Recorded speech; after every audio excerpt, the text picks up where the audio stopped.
I just went completely alone. I eventually, met a lovely nomad group, and these people, we didn't even know each other. I think I just met them 5 minutes before that. And then we went to the Beatles block party, the Beatles block party during Carnival where all the Beatles songs are sambified. It's so amazing.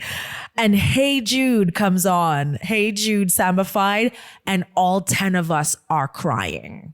But like, those happy tears, those like, what have we just experienced tears that like no one's talked about since or really been able to explain, but it happened and we were there and we saw it. And then boom, a rainbow comes out and just what? Brazil is just ridiculous.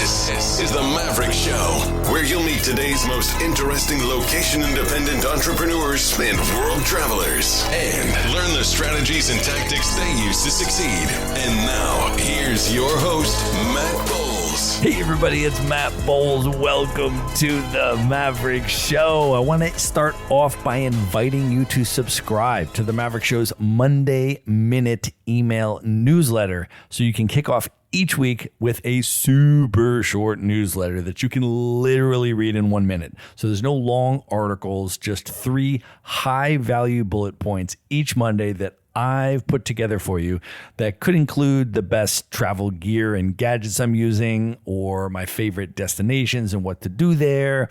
Could be epic experiences and events I'm attending around the world that you could attend as well. Or it could be things to watch or quotes to ponder or travel hacks. Could even be nomad communities to check out, etc. Basically, I'm going to distill down my ongoing learnings from 10 plus years of being a full-time digital nomad into 3 terse items of value that land in your inbox each Monday that you can consume in under 60 seconds. So if that sounds good to you, you can sign up at themaverickshow.com/newsletter. Once again, that's themaverickshow.com/newsletter. And now let's get into the episode. My guest today is Rosie Bell. She is an international travel writer and location independence educator. She's been published in Condé Nast Traveler, Forbes Travel Guide, BBC Travel, BBC Work Life, Lonely Planet, and many other publications. She teaches people how to travel and work online through courses, books, and mentoring. She is also the author of The Art and Business of Travel Writing and the author of Escape to Self.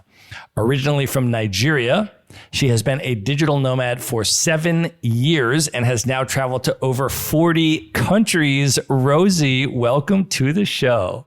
Hi, Matt. Thank you so much for having me. It's such a pleasure to be here. You have no idea. I am so excited to have you here. We just need to set the scene and talk about where we are recording from, because you and I are in person today and we are in the Canary Islands. Indeed. The weather is glorious. I'm very happy. I came from London. It's much warmer here. Yes. And we normally might do a wine night. You're not a wine person. And so we are doing instead a beer night. Thank you for that. Thank you so much. So accommodating, Matt. Listen, whatever the criteria is, the Maverick Show can accommodate. So we have a 6-pack of beer lined up, and we'll likely be drinking through that throughout the course of this interview.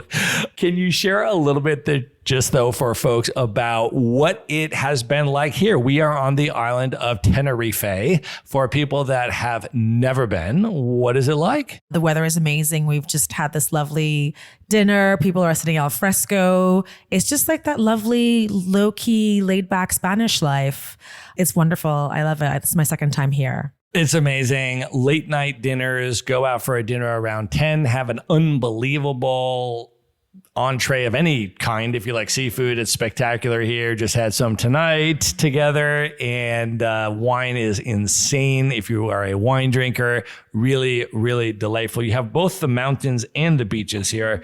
I feel like a lot of times people feel they need to choose between a mountain location and a beach location, but you come here and you get both. Exactly. You don't need to decide if you're an introvert or an extrovert, because they say extroverts love the beach and introverts love the mountains. So you can just do it all here. Truth. And you and I are about to depart together on the Nomad Cruise. Mm-hmm. And you have been on a Nomad Cruise before. I as well have been on multiple Nomad Cruises before. But for people that have never been on a Nomad Cruise, what was your experience like last time? And why did you choose to come back to another Nomad Cruise? I really loved my last experience. I went on the very last sailing between Italy and Greece, and I was skeptical of joining it for a couple of years.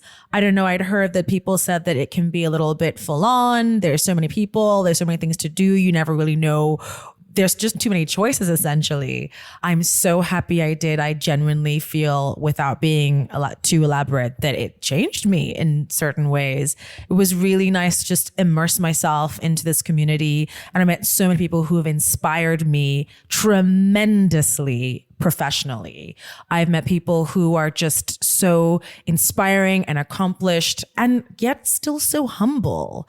I think that's one of the amazing things about this community, and everyone's just giving back.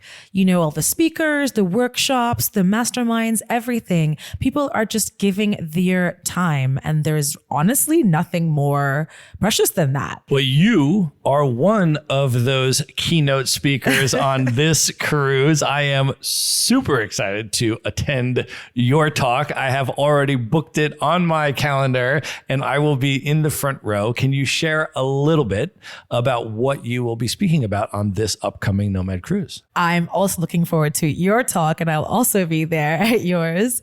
My workshop will be about how to get free publicity for your online business. So since it is a Nomad Cruise, I imagine there'll be a lot of people who are location dependent or want to be location independent.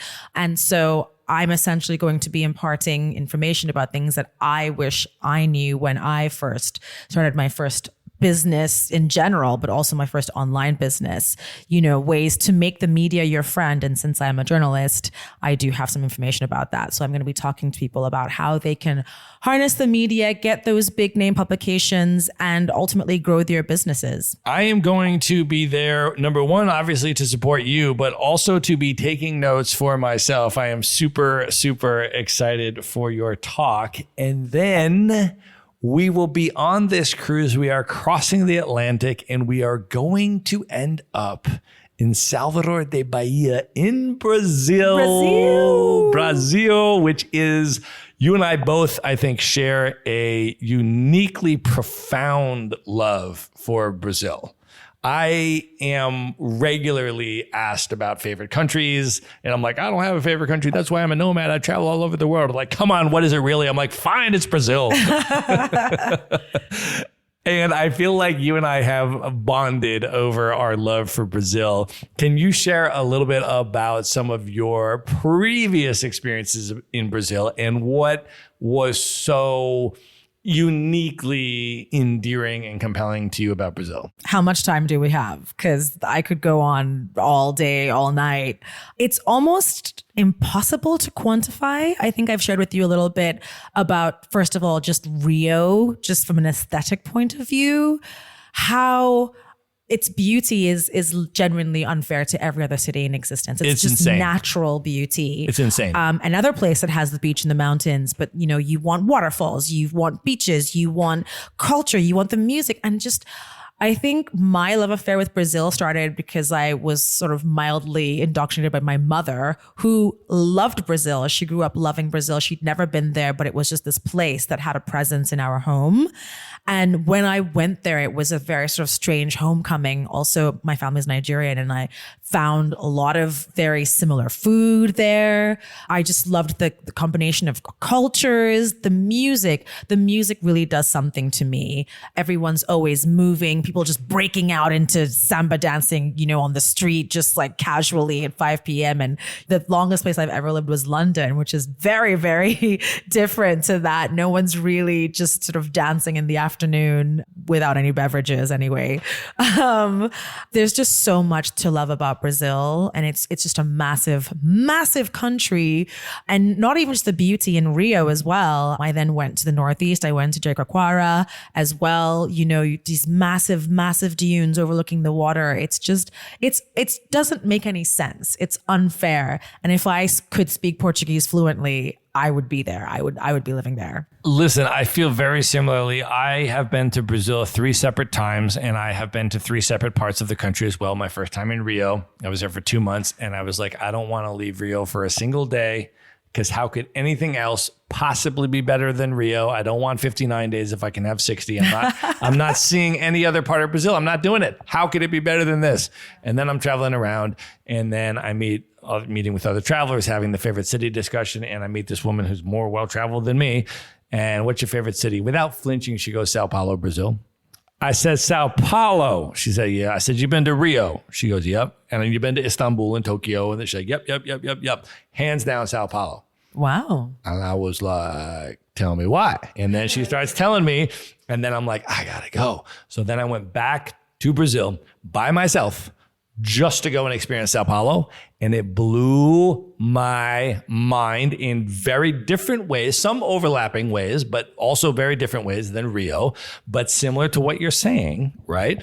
I was there. It was not a festival season. It was not carnival. It was none of that. It was just a regular Saturday, and you're just walking around the streets, and there are just block parties, like DJs. People have taken over the street. It has arguably the best street art in the entire continent of South America, in Sao Paulo. It is mind-blowing, the caliber of street art, which for me is a really endearing element of a city. I love that. So I had an entire day-long private street art tour, went to all these different parts of the city. I mean, it was unbelievable. The culinary scene in Sao Paulo is perhaps rivaled only by Lima, Peru in the continent, I would say. But after Lima, Sao Paulo is ridiculous in terms of the food scene. I could go on, but it was so amazing. And then the third time I went back, like you, I went to those northern beach towns. I went and spent 3 weeks in Jericoacoara, and it's entirely different from Rio or Sao Paulo, but it's magical and it's amazing. And each time I go to Brazil, I'm like, why did I ever leave Brazil? Yeah. Precisely. Honestly, when I said that it's almost impossible to describe, when I first arrived in Brazil, I actually just broke down in tears. It was just a relief and just a gratitude and joy that I finally made it there. And I have to say, I had many experiences like that there, where I was just so overcome with joy and appreciation. And of course, if you go during Carnival, that's a whole other thing in itself. And I did go for Carnival for the first time. In fact, I loved my first Carnival so much that I went the second year by myself. I just went completely alone. I eventually, met a lovely nomad group, and these people, we didn't even know each other. I think I just met them 5 minutes before that. And then we went to the Beatles block party, the Beatles block party during Carnival, where all the Beatles songs are sambified. It's so amazing. And Hey Jude comes on, Hey Jude sambified, and all 10 of us are crying. But like those happy tears, those like, what have we just experienced tears that like no one's talked about since or really been able to explain, but it happened and we were there and we saw it. And then boom, a rainbow comes out, and just what? Brazil is just ridiculous. It's ridiculous. And my first time that I went as well, when I stayed in Rio for those 2 months, I went over Carnival because I wanted to experience Carnival, but I also wanted to experience Rio in non-Carnival time as well. So that's why I stayed for a full 2 months. I stayed in 2 different neighborhoods in Rio because I wanted to have the beach experience, but I also wanted to have the non-beach experience of Rio and just live in the more kind of artsy, bohemian, local kind of areas. So like, I mean, Rio it blew my mind in every single way. And I'm so excited to go back this time because Salvador has been at the tippy top of my list for so long because so many people have gone there. It is the epicenter of Afro-Brazilian culture. And everyone that has gone there has just raved about it. So I am so excited that that's where we're going. And you haven't been there either, right? I have not been there. No, this is going to be another amazing bucket list thing for me.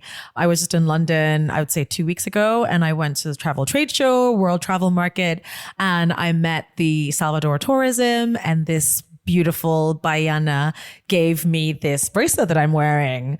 And apparently I'm not to take it off until it falls off by itself because I've made 3 wishes and I'm mildly superstitious. So I kind of believe in it. So, it doesn't look the best right now, but I'm keeping it on because of what it represents. And it's that magic. And Brazil is a place that holds magic. And not just for me, it has something. There are so many people who have this saudade feeling, when they leave and they can't really explain it and I'm very, very excited to be going to Bahia. Yes, so am I. And I think your point also is really significant in terms of the West African cultural dynamics that you've noticed there. As you know, I've spent probably about 6 months in West Africa, which is one of my favorite regions in the world. It's amazing. And I went to Brazil before I went to West Africa. So I was almost like experiencing some of this stuff in reverse. Like I first experienced Brazil and then I experienced West Africa. And I was like, oh, wow, this is quite something.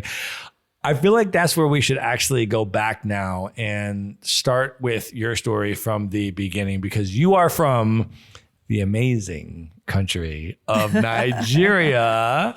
Let's start from the beginning. Can you share a little bit about your experience growing up? Because part of it was in Nigeria and part of it was in a lot of other places. So can you sort of take us back and talk about growing up in Nigeria and other places? Thank you for the introduction, Matt. Thank you.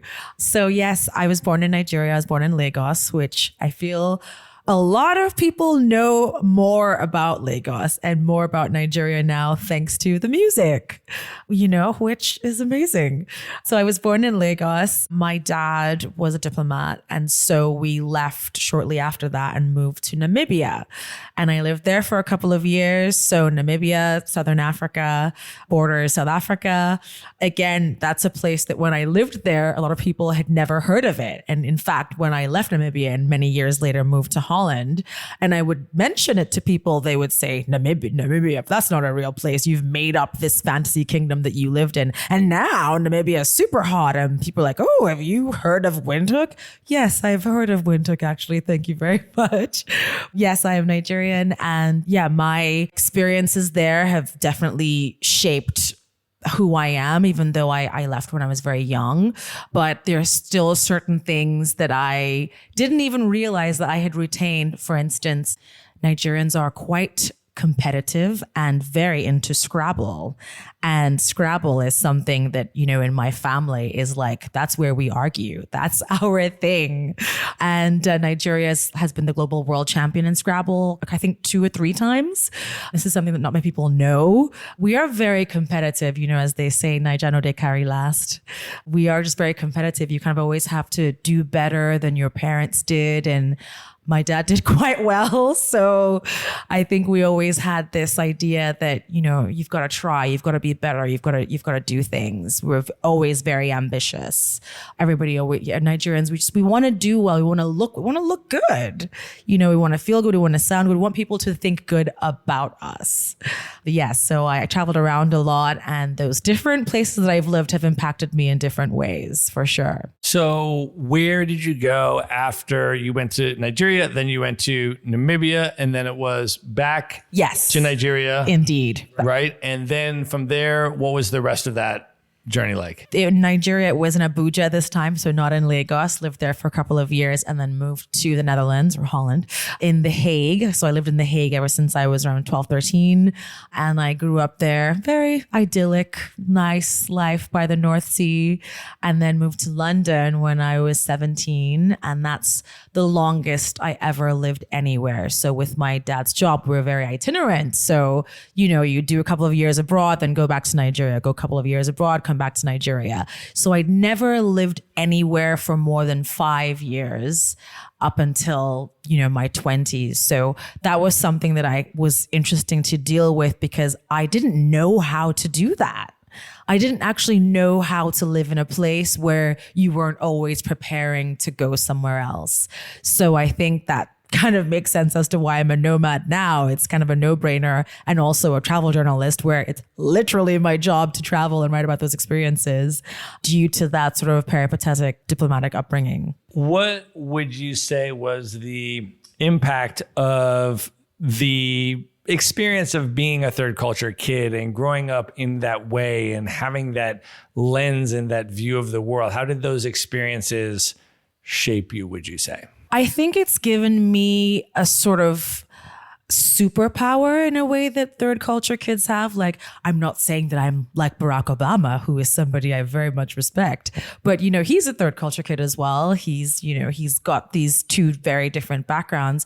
And when I say superpower, and it's in the sense that you can fit in anywhere because you're from everywhere and nowhere.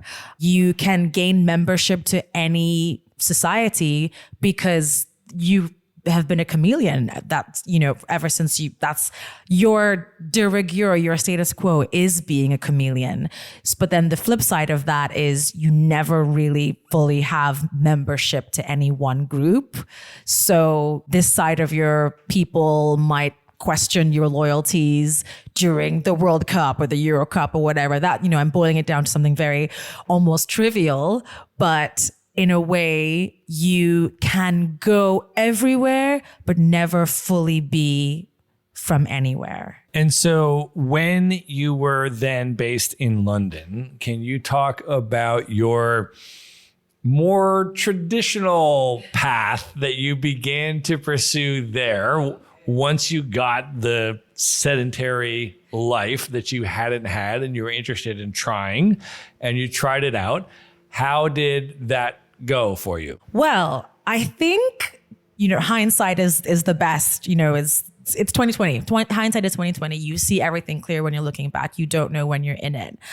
I lived in London for many years, and I think I did the supposed to journey, the things that you should do. So you graduate from uni, we call it uni, not college. You graduate from uni, you get a good job, you get a couple of promotions, and then you ideally buy a house in London within zones 1 to 5 if you can afford it by the time you're 29. Ideally, you should be getting engaged by the time you're like 27, 28, and then definitely be married by 30 and, have risen up the ranks in your company and be a director or whatever. You can see it in front of you, what the things that you're quote unquote supposed to do. And the strange thing is no one actually ever says, hey, this is what you're supposed to do, but you just know, you just feel it. You get these inferences and societal inferences and, some of them are very tacit, but you just know.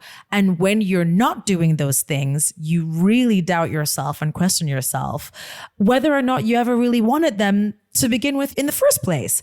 But then again, most of us don't really ask ourselves what we want. So, and I'd never really asked myself what I wanted.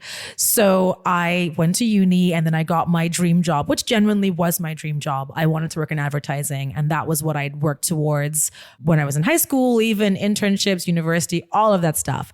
Then I get my dream job straight out of university. Didn't thankfully have to wait that long because, sometimes people will wait a couple of years and then they'll get in later and then maybe they'll realize afterwards that it's not for them. But for me, it was a baptism of fire sort of situation. I got in and very quickly it was like, okay, your dream is more of a nightmare and people are very competitive here. And I am competitive. Don't get me wrong. I am, my family don't play games with me anymore because I'm that competitive. That's who I am. But people wanted to compete about anything in this very competitive society. Oh, did you make a cup of tea for the team? I made 3 cups of tea for the team today. But I don't really need to be that's not where I want to compete. That's not a good use of my time and my effort and my energy. I don't want to play political games at work. I don't want to, have to socialize with my colleagues because, enforced socializing is really a thing. If you don't go to the pub afterwards, you're not a team player. And it was that's just not what I wanted to do with my life. But again, you have this sort of feeling like you should be happy because it's an amazing opportunity. You know, these companies open doors for you. I was starting my career, and you feel like you should be grateful. So you don't even feel like you have the right to complain about the things that aren't setting your soul on fire. So how during this time did your interest in travel develop? And obviously when you're moving around as a kid, that's not your choice. And oftentimes you might not even be happy about that because you got to leave your friends. I mean, I moved around when I was a kid, and a lot of it was hard because you got to leave your friends, and it's sad. You go to different places and you don't have a choice over that. But then as an adult, how did your interest in choice to internationally travel the world, how did that develop? Well, even though I was in London, I still sort of always had, I have one of my best friends. We have an annual trip that we've taken without fail for a decade. So that was like a thing that we'd put in so much effort into, to planning that trip, and down to our swimwear we're going to take, and which booking the hotel. It was something that was so exciting, that was a pivotal part of our lives. And, you know, it was just one holiday, but the fact that it was just something that was so joy inducing. I knew that I wanted that, but I didn't necessarily know how to do that. I didn't know anything about being a nomad, or, you know, visas, or how to work abroad. I didn't know any of those things. I didn't know that they were an option. I didn't know that they were possible for me. And how, I guess, where the travel in London came was ultimately because of like a mild tragedy in a way. I had a breakup one year, and I just needed to get out of London. It was so extreme that I was like, I need to get out of here. I can't breathe. I just need some fresh air. I just need some fresh air. So I decided to go to Costa Rica for 3 months. I was going to go and try and live somewhere else. Obviously, I knew that I loved the beach. I had like 100 bikinis that, you know, were just collecting dust in London. And I was going to go try to live in Costa Rica. There's some places that you go to and you just have this instant love. And I thought that I was going to have that in Costa Rica, where I was going to be like, yes, I've left London. I'm at home. Everything's great now. Rainforest, beaches, sloths. And I didn't necessarily quite find that. And then one day I'm just sitting in a hostel and I see a Lonely Planet guidebook, and I'm just flipping through it. And then there was Panama in the guidebook. And I thought, oh, okay, I'll go to Panama for 5 days and check it out and see what it's like. And I booked a bus. I was going to go by bus from San Jose to Panama City, stay there. And everything that happened from the second I arrived in Panama conspired for me to never leave Panama. I had the best experiences there. And I truly believe that is where my adult life began, from that moment, from that day when I ended up in Panama. That is amazing, particularly because I have never been to Panama, and our discussions about it have made me put it much higher on my list. Can you share for folks, first of all, how would you describe that initial experience? How fundamentally different it was from your experience in Costa Rica? What was it about Panama that made you fall in love with it so quickly? Well, first of all, weather. Coming from London and having lived in London for over a decade, I just needed to be in a place where I could just shed layers, like literal layers, emotional layers. The weather is such an important factor in my life. It was just beautiful. It was the city on the water with these tall buildings. It's tropical and it was safe. It's a city that's very safe. I felt safe there. And, you know, traveling solo, man or woman, whoever you are, it's not a given. You don't have that everywhere. Panama City is, I mean, they're going through a bit of stuff now, but it is the safest city in Central America. It's just the beauty. It's the people I met. I just had these magical experiences where I feel like the universe conspired for me to love it and like it. And if I may tell you one particular story, which happened on my second day in Panama City. So I'm staying in the old town. I'm at this hostel, you know, overlooking the bay, and I meet this gentleman from LA. And I spoken to him for all of I don't know, 2 hours. That's all he knew of me. He'd met me for 2 hours. And he said, oh, well, have you heard of Bocas del Toro? And I said, well, yes, I've heard of it, but, I don't have time to go there on this trip. I'm not really sure. I'm here for 5 days. I've got to go. And he was like, no. You have to go to Bocas del Toro. You of all people. And I didn't even really know what he meant because I didn't think that he knew me. But he said, trust me, you need to go there. And I was like, yeah, well. And he said, stop with the excuses. Give me your passport number. I'm going to buy you a flight. Wow. And I was like, what? And he said, yeah, I'm going to buy you a flight. You have to go to Bocas del Toro. There's this event happening on Saturday. There's this crazy place where there's a trampoline and you just jump into the ocean and there's music and you're going to love it. And I gave him my passport details and he bought me a flight. And I didn't really know that guy. I've never really seen him again since then, but he was just like, you need to be there. And then I went to Bocas del Toro and I just fell in love. It was love at first sight. And I said, one day I'm going to move to Panama, and eventually I did. That is amazing. For folks that are not familiar with Bocas del Toro, they've never heard of it. Can you describe what it was like and maybe give some tips or highlights for people that may want to travel there? Bocas del Toro is a gorgeous archipelago in Panama on the Caribbean side. So it's just sort of like this ramshackle village that, technically its best days were behind it, but it's got these buildings on the water. Your life is on the water and you literally get by a water taxi. Like that's your mode of transportation. Oh, which paradise island will I live on today? Oh, do I want that one that looks like this postcard or that one with a rugged postcard? Like, where do I want to live today? And, you just live your best pina colada life and it's low key, it's laid back. Get your shorts, get your bikinis, reggae music, live music. There's live music every single day.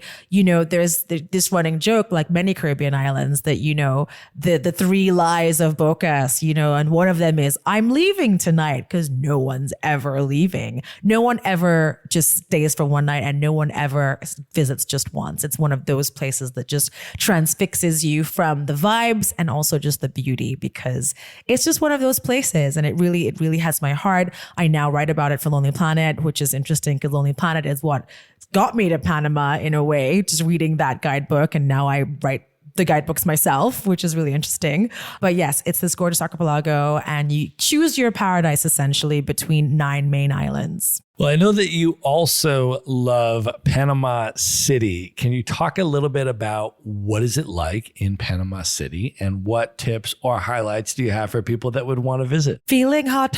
It's hot. Okay. It's very, very hot. It can be humid. But the amazing thing about Panama City is you are in a metropolis that it's got all these skyscrapers. It's essentially 2 cities in one. So the old town is these cobblestone streets and these balconies and the lights and there's rooftops everywhere. So you can be at one rooftop and see 4 other rooftops and decide which rooftop you want to go to. Fresh seafood, music, reggaeton, all of that. That's on the old town. And then you have this beautiful promenade called Cinta Costera and you can walk through there to get to New Panama or like the modern buildings, the skyscrapers, sail-shaped buildings that, look like you're in Dubai or something. The tallest rooftop pool in Central America is there. So you're really in this metropolis, which is 2 cities in one. And then in between both of those places that I mentioned, there's then a tropical rainforest right in the middle of the city where you can wake up in the morning and go for a hike and see toucans if you want, toucans, sloths, whatever. What do you want? Take your pick. I got to go there. That's amazing. So you go on this trip, you fall in love with it, and then next steps in your professional career. How do you transition out of the corporate world? Yes. So I had worked in advertising in London, and then I very quickly realized that wasn't for me. And then I realized that I didn't want to do that anymore, but I most importantly wanted to work for myself. So I took some time off. I did my master's in brands, communication, and culture. And then I realized I want to start my own brand, but I didn't know what I wanted to do. So I made a list. I love making lists. I have lists for everything. I'll happily share some of my lists afterwards. So I made a list of what I liked the most and what wouldn't feel like work. because that's something that's important for me, or was important for me. I didn't want something that would feel like work. So I made a list of what I love the most. And I've mentioned already, I think 4 times in this interview today, bikinis, swimwear. I loved swimwear. As I mentioned, I had a ridiculous amount for someone who lived in a city with no palm trees. And so I was going to design swimwear. I taught myself everything. I did that for a while. And then again, also realized that fashion wasn't for me. But interestingly, one of the parts that I loved the most from that journey was the marketing that I did, or content marketing on the blog. So I thought, you know what, I might do writing. I'm going to try to write. And I was living in Panama. I started writing for a couple of blogs. And then I just been there for a while, to the point where, because I lived there and I was sort of a local expert, I had big names coming to me to say, oh, can you go review that fancy hotel for us? And I was like, I'll happily review all of them for you. Thank you. Forbes Travel Guide. Sure. And so in a sort of roundabout way, I was led to this career, which was also related to being in Panama. I was in a place that I was so passionate about, and you could really read it in everything I ever wrote about Panama. It was like I was so thoroughly, madly in love, and you could read it. And people started coming to me to just to ask about that, and it's passion. And it didn't feel like work. Well, I also want to ask you about some of the other places that your travel journey has led you to, especially some places that I have not yet been. First of all, can you talk about your experience in Cuba? Yes, Cuba is such an interesting island. It is, stuck in time in like such a beautiful way, but there are also some frustrations in Cuba. I had one of those experiences there that couldn't have happened anywhere else, probably. We were, again, that was the first of my annual trips with my best friend that we took every year, this big celebration of like our friendship, which I'm so proud that we've been able to do, actually, with like one person that you're like, where are we going this year? We're doing it. This is our commitment to each other, no matter what else happens in our lives, in our families, with work, whatever. So Cuba was our first trip. Obviously you go to the Caribbean, and many Caribbean islands are relatively similar in what you can get. You can get a nice hotel, international food, music, festivals, culture, but Cuba is its own very, very, very unique entity, and just based on the history, the political history, the conditions that still remain now. And something that people aren't even used to is just doing a digital detox. You will do an enforced digital detox in Cuba. Like, they will do it for you. You won't have to turn off your phone because it just won't work there. It's a very interesting place, and I think it's something that can teach people about how to sort of get out of the modern comforts that you might think that you need, but actually you'll be fine without. Well, I do want to ask you about another place as well that I have not been. Can you talk about your experience in Bonaire? Bonaire! I love Bonaire. And for folks that don't know about Bonaire, where is it and what was it like? Bonaire is one of the Dutch Caribbean islands. It's one of the ABC islands, so Aruba, Bonaire, and Curacao. Aruba definitely gets the lion's share of column inches and visitors, and each of them have their own different flair. Bonaire is the one that's biggest with divers because the water is just absolutely pristine. The entire island is a protected marine park, so they're thoroughly serious about conservation there. You don't even need snorkel gear. You can just see everything. It's just impeccably clean. And one thing that I loved about it that just took my breath away was that, again, because I'm a third culture kid and I grew up in this environment where you're moving around and you're around all these languages, everybody in Bonaire is so effortlessly multilingual. Everybody speaks at least 4 languages and they just switch between them just like that. There's nothing strange about that. It's just almost everyone's sort of this very multicultural. You're listening to salsa music from the Dominican Republic, and then you go to a place and then you order in Dutch, and then someone speaks to you in Spanish. It's just this world to its like on its own, which almost nobody knows about. Most people have never heard of Bonaire. In fact, when I was flying there, I flew from Mexico and I stopped in Miami and nobody had heard of it at the airport. The immigration officers didn't know where I was going. And they said, where? You're doing what?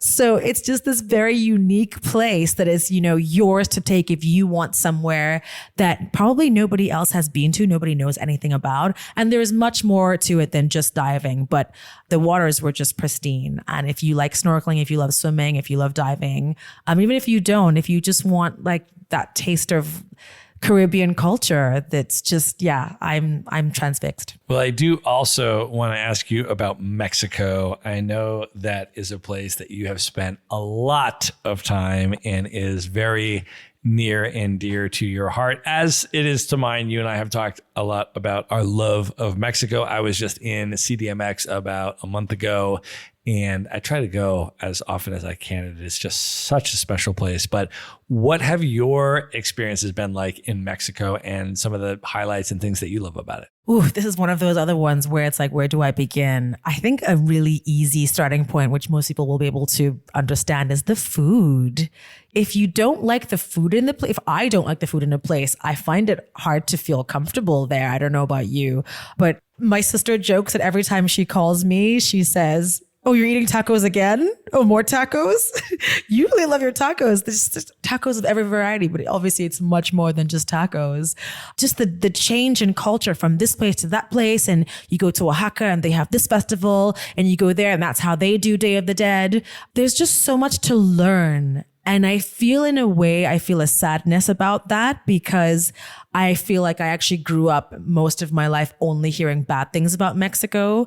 And then I went there in my mid-20s and I was just blown away. And I felt like this was a big bad wave of PR, a bad PR that they had. But I genuinely feel so at home there. I feel so at home in Mexico. And a big part of that is the people. A really big part of that is the people. They're just so welcoming. They invite you into their house. They cook for you. They show you. They're also so open to tell you about their cultures, to tell you about how their abuela did this. I've just felt such an incredible level of warmth there. They really invite you in. They allow you to feel comfortable in their home, which is obviously not something that you have everywhere. It's just also just such a scenic, just physically scenic country with everything that you want, every climate you want, every comida you want. I agree with you on all of those things. I mean, the food, for starters, is insane. And if you think you've had tacos or you think you've had good tacos, go to Mexico. I aim to eat as many tacos as I can. I'll eat them with you. I aim to end each evening eating late night tacos.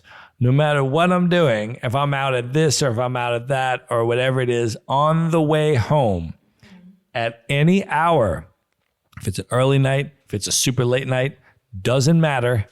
Go by a taco stand and have late night tacos, and it is just an emotional experience. It's that good. It's incredible. So the food is nuts. It's just wild how good it is. And then, it's just a wonderfully special place. It's interesting to me that you were also experiencing the negative socialization about Mexico, because I feel like Americans get that very heavily because we border Mexico. And there's all of this media about everything from like anti-immigrant rhetoric to the stuff about the cartels and violence. And it's very heavy in the United States. But that's interesting to me that also outside the United States, that you also had some of that negative socialization about Mexico before you went. Oh, absolutely. Whether it was, cartel-based movies or shows or whatever, or in the news, I feel like I genuinely never really heard anything positive about Mexico until I went there. My most positive experiences were at the restaurant Loco Mexicano that my sister and I used to go to, and they'd give you the hats and whatever, and you could drink in the culture that way. But I felt like the most of the positive rhetoric was around food. It still is for me. And we all know why. But yeah, I never really heard a lot of good things. So I was really blown away. And, sometimes you go somewhere and you have these lofty expectations, but I didn't have any. So every day was just a gaining deeper affection and love. And of course, the cartel stuff exists. I mean, we can't deny that. Wherever you've been, maybe you've heard stuff, or there's been a news report or a place closed down because of a shooting. Like, that's real. So no one's denying that the element doesn't exist as well. But a whole country can't be boiled down to a certain thing that's happening with a certain group of people. Yeah. And I think that is the case with a lot of places in the world. And I think that is an excellent travel lesson that can be applied to many other places. Does anything come to mind in terms of any other places that you visited where there was negative socialization in advance and then you went and it was just something entirely different? Absolutely. Buenos Aires, I had a very strong feeling that I would love it. But even up until the day before I went, someone said to me, "Oh, are you sure you want to go? It's so dangerous. You're going to get mugged." And I've had friends as well who told me about, some sort of harassment stuff, people being rude, all of that stuff. And I'm not denying that those things happen to those people or continue to happen or will happen. But Buenos Aires on its own has now become one of my favorite cities in the world. I absolutely adore Buenos Aires. And I'm so happy that I didn't listen, because if I didn't, I would have robbed myself of some of the most beautiful months that I've ever spent in Latin America. So I think if there's another travel lesson that you could take, is take travel advice with a pinch of salt. Yeah, listen, I mean, I get that all the time. There are so many places that I go where people say so many things. Your home country, one of them. I bet. Excellent example. The first time that I was going to Lagos, Nigeria for a month, people were like, "Oh my gosh." And they were, people were saying all kinds of stuff. And I went and I had the most delightful experience. In my very first couple days in Lagos, I go out and I find a local coffee shop and I order my coffee and my stuff, and I'm getting ready to leave and I go to pay and my credit card doesn't work, because there's a lot of this American credit card companies thinking that Nigerian-based attempts to charge things are a scam and all this other stuff, and they don't allow the credit charge to go through. So then I'm like, oh man, my credit card doesn't work. I don't have cash. I need to go to the ATM machine. So the guy says, "Oh, no problem. I'll walk you over. I'll show you where the ATM machine is." So he walks me over to the ATM machine. I'm putting my card in, and this local guy walks up next to me and he's using the ATM next to me. And my ATM card doesn't work either. So now the guy's standing there with my bill. My credit card doesn't work and I can't get any cash with the ATM. I have no way to pay this guy. And the local Nigerian guy who's at the machine next to me, he looks over, he sees what's going on. He goes, What's up, man? Your card's not working." I was like, "No, it's not working, man." And he goes, "You need to pay this bill?" And I was like, "Yeah, I do." And he says, "Oh, bro, how much is the bill?" He asks the waiter, and the waiter tells him, and he just pulls out money from his pocket and he pays the waiter and gives him a tip, and then goes and walks to get back into his car. And I was like, "Bro, thank you, but how do I get you back for that?" And he was like, "Oh, don't worry about it, bro. I got you. Welcome to Nigeria." Love that. I was like, oh my gosh. And so this was my experience, one after another. Like, it was all love the whole month. And so I like to tell those stories, because people have impressions of places that they haven't been. And there's all of this negative socialization for all sorts of reasons for a lot of places in the world. And then you go there and people are amazing. And that experience that you had in Nigeria sounds so beautiful. And, those experiences that just make you happy that you travel. Because the more you travel, I think it exposes you to the beauty of the world and the kindness of people. You're trusting somebody when they invite you into their home. Like, you're trusting that they are who they say they are. They have good intentions. And I don't know. I think you kind of have to in life. And the more you travel, at least the more I've traveled, I find that the more you realize that we all just want the same thing. We all want the same things. All right, we're going to pause here and call that the end of part 1. Everything we discussed in this episode is going to be in the show notes. So you can go to one place at themaverickshow.com, go to the show notes for this episode, and there you will find links to everything we have discussed. And remember to tune in to the next episode to hear the conclusion of my interview with Rosie Bell. Good night, everybody. All right, I hope you enjoyed that episode. Just a final reminder to subscribe to the Maverick Show's Monday Minute email newsletter. No long articles here, just 3 bullet points that I put together for you and drop into your email inbox every Monday that you can consume in under 60 seconds. You can subscribe at themaverickshow.com/newsletter. Again, that's themaverickshow.com/newsletter. Be sure to visit the show notes page at themaverickshow.com for direct links to all the books, people, and resources mentioned in this episode. You'll find all that and much more at themaverickshow.com. Learn how Maverick Investor Group can help you buy cash flowing rental properties in the best U.S. real estate markets, regardless of where you live. Schedule a free phone consult today at themaverickshow.com/consult. Now you can buy rental properties with tenants and local property management in place, so you don't have to be a landlord or a rehabber. To get your questions answered and discuss how Maverick Investor Group can help you meet your real estate investing goals, schedule your free phone consult today at themaverickshow.com/consult. If you like podcasts, you will love audiobooks, and you can get your first one for free at themaverickshow.com/audiobook. Whether you want the latest best-selling novels or books on investing, business, or travel, try your first audiobook for free at themaverickshow.com/audiobook.